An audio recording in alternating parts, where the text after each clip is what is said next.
Hello, blah blah blasters. Welcome to a new video of this special series that I am doing revealing all the secrets behind the production of RuPaul's Drag Race. Today we're going to talk about the second season. So let's start with all the juicy information right now.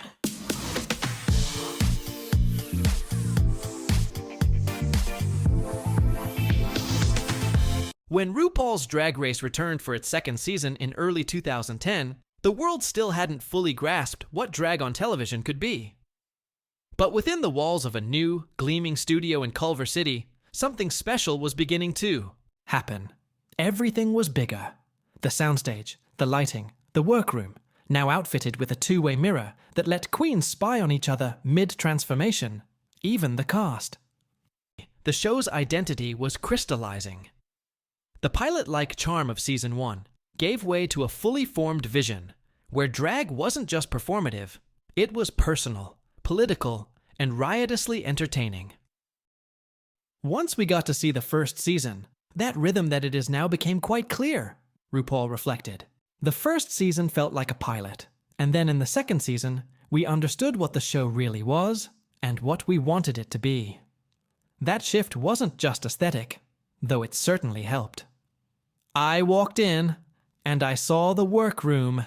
And the main stage, I said, "Oh, they got the money now," said Raven. "I'm glad I made it on this season and not Season 1. From the beginning, producers were determined to elevate the show. My personal obsession was upping the production value, recalled executive producer Randy Barbato. But what a cast of stars!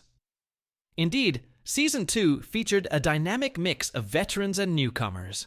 Comedy queen Pandora Boxx, Southern diva, Nicole Paige Brooks, Puerto Rican firecracker Jessica Wilde, ballerina Sahara Davenport, who would tragically pass away in 2012, and newcomers like Jujubee and Shangela, who would go on to become fan favorites.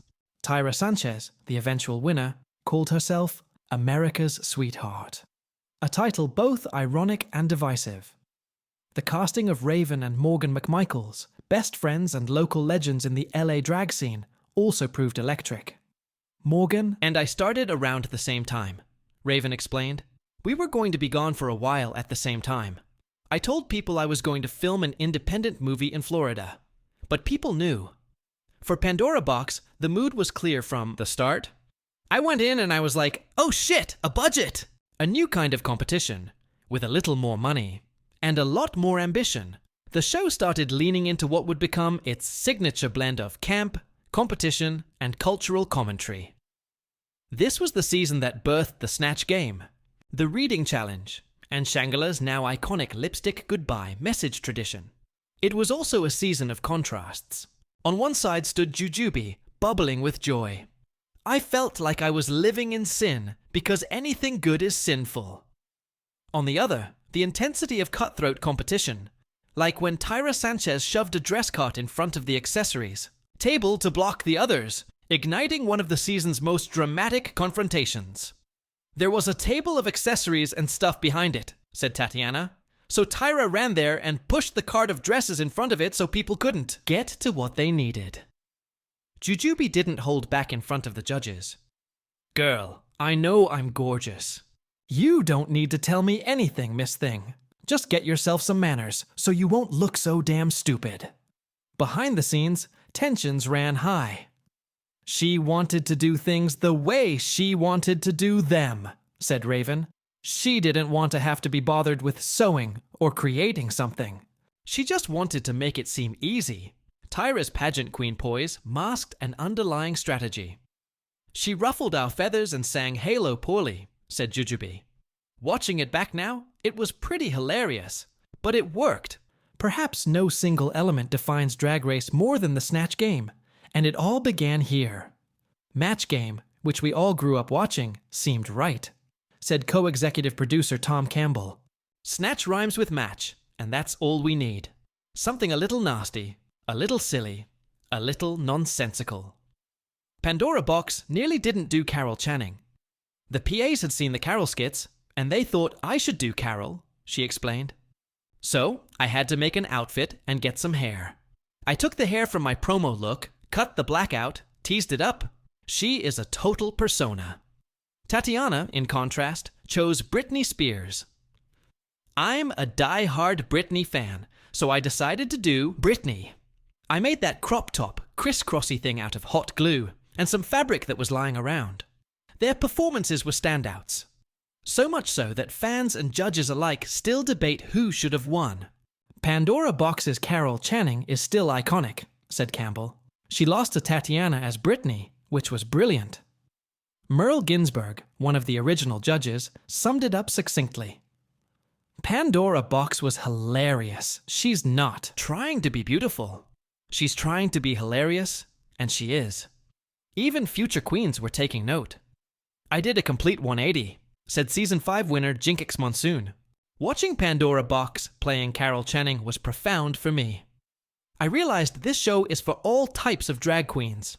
The drinking episode 1 of Season 2's darkest yet most human moments came during a challenge where queens had to sing live vocals to a rock version of Ladyboy. The twist? Their sponsor was Absolute Vodka. Just about all of us were thinking we need liquor while we're getting ready today, said Tatianna.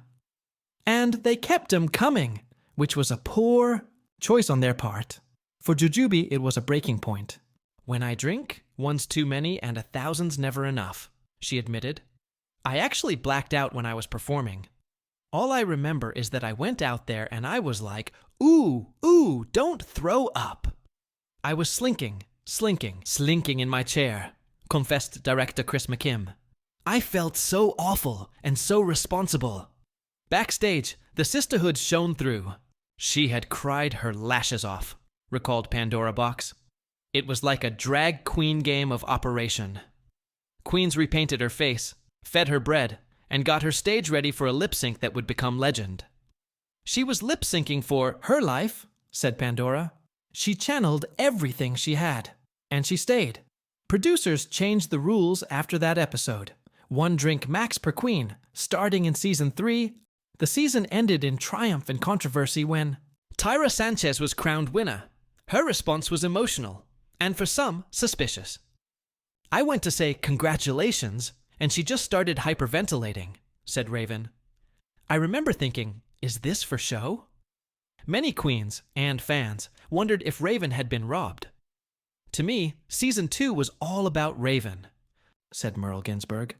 She should have won. That was a crime.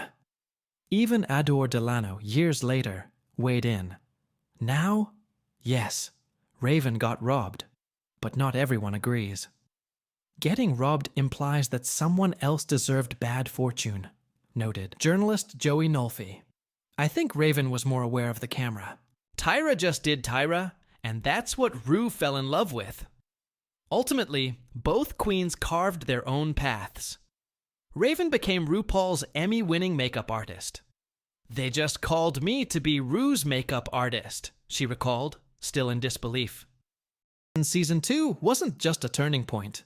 It was a declaration. It cemented the show's tone, established its tropes, and proved that drag queens could be reality TV stars, cultural critics, and artists all at once. For Tom Campbell, it's simple. Everything on Drag Race happens for a reason. Raven didn't win the crown, but she earned something else.